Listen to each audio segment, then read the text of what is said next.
Bordallo told Gates at a defense budget hearing the people of Guam are being asked for more land for firing ranges at Paget and the main base area for the buildup, adding that resolution of war claims will be critical.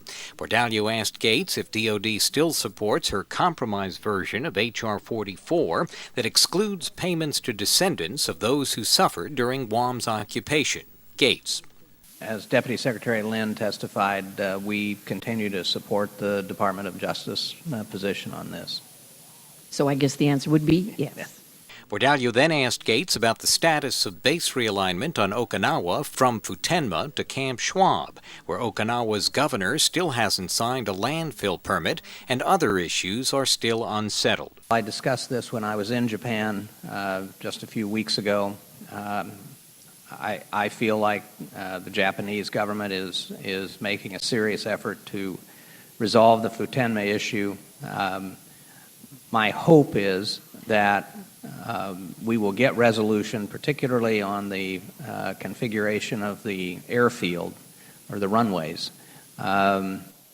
perhaps later this spring. But until the Futenma replacement issue is settled, Gates says of the Guam buildup, we are not in a position to go forward, adding troops don't leave Okinawa and lands don't get returned to the Japanese.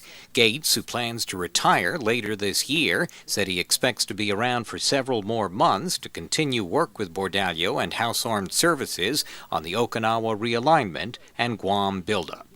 Separately, Bordallo slammed a House Republican plan to cut OIA's budget by $6.5 million or 7% as part of a larger must-pass stopgap funding bill to keep the government running for the rest of this fiscal year. She argued the money proposed to be cut has funded disaster mitigation, coral reef conservation, modernization of the port of Guam, and brown tree snake eradication.